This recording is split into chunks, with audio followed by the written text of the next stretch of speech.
দত্তবাড়ির বিলে আমাদের সবার স্বামী বিবেকানন্দ শুনলেই মনে হয় এক বালক হঠাৎ তার শৈশবের ধ্যান ভঙ্গ করে সূর্যের তেজের মতো প্রকাশ হয়ে সারা বিশ্ব আলোয় আলোকিত করে তুলেছে।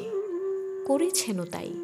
তার কৃতি, তার নিষ্ঠা, ভক্তি, শানিত বক্তব্য, বিশ্ব চেনার ভাব ভঙ্গি বুঝিয়ে দিয়েছে আমাদের দেশ ও দশের অমূল্য সম্পদ তিনি, এবং আমাদের ঠাকুর শ্রীরামকৃষ্ণের একনিষ্ঠ শিষ্য। ঠাকুর বুঝেছিলেন নরেন স্বয়ং শিবের অংশ। এই নরেনের স্বামীজি হয়ে ওঠার কাণ্ডারি যে তিনি। আজ বলবো স্বামীজির অমূল্য বাণী, যে কথা মেনে চললে জীবনযাত্রায় আমূল পরিবর্তন ঘটবে, এবং অবশ্যই তা ইতিবাচক। তিনি বলছেন, দৃঢ় প্রতিজ্ঞ হও যে বাইরের কোনো কিছুকে অভিশাপ দেবে না, বাইরের কাউকে দোষ দেবে না, কিন্তু উঠে দাঁড়াও, নিজেকে দোষ দাও। তুমি বুঝতে পারবে নিজেকে ধরে রাখার জন্য এটিই হলো সঠিক পন্থা। বলছেন, সব শক্তিই আপনার মধ্যে রয়েছে, সেটার উপর বিশ্বাস রাখতে হয়। এটি বিশ্বাস করবেন না যে আপনি দুর্বল। দাঁড়ান এবং আপনার মধ্যেকার দৈবত্বকে চিনতে শিখুন। ইচ্ছা, অজ্ঞতা এবং বৈষম্য, এই তিনটি হল বন্ধনের ত্রিমূর্তি। বলছেন তিনি, মনের শক্তি সূর্যের কিরণের মতো। যখন এটি এক জায়গায় কেন্দ্রীভূত হয় তখনই এটি চকচক করে ওঠে। কখনো না বলো না, কখনো বলো না আমি করতে পারবো না। তুমি অনন্ত এবং সব শক্তি তোমার ভিতর রয়েছে, তুমি সব কিছুই করতে পারো। স্বামীজি আরও বলছেন, মস্তিষ্ককে উচ্চমানের চিন্তা ভাবনা দিয়ে পূর্ণ করো। দিবারাত্র এগুলোকে তোমার সামনে রেখে চলো, এগুলোর থেকে মহান কাজ বেরিয়ে আসবে। নিজের জীবনে ঝুঁকি নিন। যদি আপনি জেতেন তাহলে নেতৃত্ব করবেন, আর যদি হারেন তাহলে আপনি অন্যদের সঠিক পথ দেখাতে পারবেন।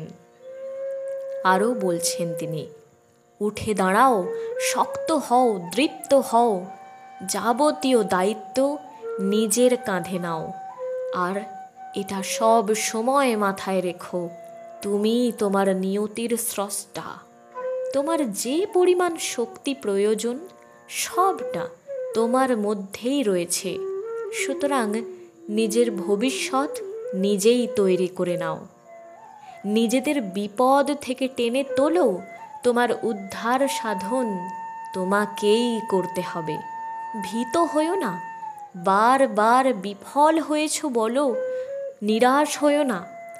কাল সীমাহীন, অগ্রসর হতে থাকো, বারবার তোমার শক্তি প্রকাশ করতে থাকো, আলোক আসবেই। আরও বলছেন, যেরকম বীজ আমরা বুনি সেরকমই ফসল আমরা পাই। আমরাই আমাদের ভাগ্য তৈরি করি।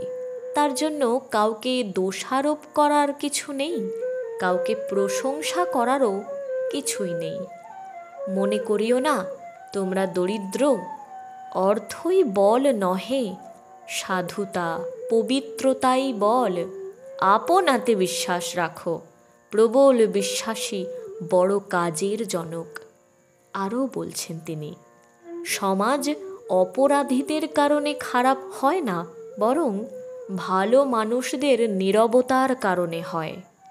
সবচেয়ে বড় ধর্ম হল নিজের স্বভাবের প্রতি সত্য থাকা, নিজের প্রতি বিশ্বাস রাখা। বলছেন, ধর্ম এমন একটি ভাব যাহা পশুকে মনুষ্যত্বে ও মানুষকে দেবত্বে উন্নীত করে। পবিত্র ও ও নিঃস্বার্থ হতে চেষ্টা করো, তার মধ্যেই রয়েছে সমস্ত ধর্ম। প্রার্থনা করা অপেক্ষা প্রাণ খুলিয়া হাসা অনেক ভালো। গান করো, দুঃখের হাত হইতে নিষ্কৃতি লাভ করো। আরও বলছেন তিনি, ভগবান যদিও সর্বত্র আছে বটে, কিন্তু তাকে আমরা জানতে পারি কেবল মানব চরিত্রের মধ্য দিয়ে। তিনি বলছেন প্রথমে অন্নের ব্যবস্থা করতে হবে, তারপর ধর্ম। মানুষের সেবাই হলো ভগবানের সেবা। শক্তি ও সাহসিকতাই ধর্ম, দুর্বলতা এবং কাপুরুষতাই পাপ। অপরকে ভালোবাসাই ধর্ম, অপরকে ঘৃণা করাই পাপ। বলছেন যত বেশি আমরা বাইরে গিয়ে অন্যদের ভালো করব, আমাদের হৃদয় ততই বিশুদ্ধ হবে এবং ভগবান সেখানে বাস করবেন। ঈশ্বর ব্যতীত জীবনের উচ্চতর লক্ষ্য আর কি হইতে পারে? ঈশ্বর স্বয়ংই মানুষের সর্বোচ্চ লক্ষ্য। তাহাকে দর্শন করো, তাহাকে সম্ভোগ করো। ঈশ্বর অপেক্ষা উচ্চতর বস্তু আমরা ধারণাই করতে পারি না, কারণ ঈশ্বর পূর্ণ স্বরূপ। আরও বলছেন, সত্যকে হাজার আলাদা আলাদা উপায়ে বলা যেতেই পারে, তারপরেও সব কিছু সত্যই থাকে। তুমি যখন নিজেকে দেহ মাত্র বলিয়া ভাবো, তখন তুমি বিশ্বজগৎ হইতে বিচ্ছিন্ন। নিজেকে যখন জীব বলিয়া ভাবো, তখন তুমি সেই শাশ্বত মহান জাতির একটি কণিকা মাত্র। আর যখন নিজেকে আত্মা বলিয়া ভাবো, তখন তুমিই সব কিছু। আরও বলছেন, আমরা যেন প্রদীপ স্বরূপ, আর ওই প্রদীপের জ্বালাটাকেই আমরা জীবন বলি। যখনই অম্লজান ফুরিয়ে যাবে, তখনই আলোটাও নিভে যাবে। আমরা কেবল প্রদীপটাকে সাফ রাখতে পারি, পরিষ্কার রাখতে পারি। জীবনটা কতকগুলি জিনিসের মিশ্রণে উৎপন্ন। সুতরাং জীবন অবশ্যই তার উপাদান কারণগুলিতে লীন হবে। বলছেন, উঁচুতে উঠতে হলে তোমার ভিতরের অহংকারটাকে বাহিরে টেনে বের করে আনো এবং হালকা হও, কারণ তারাই ওপরে উঠতে পারে যারা হালকা হয়। বড় হইতে গেলে কোনো জাতির বা ব্যক্তির পক্ষে 3টি বস্তুর প্রয়োজন।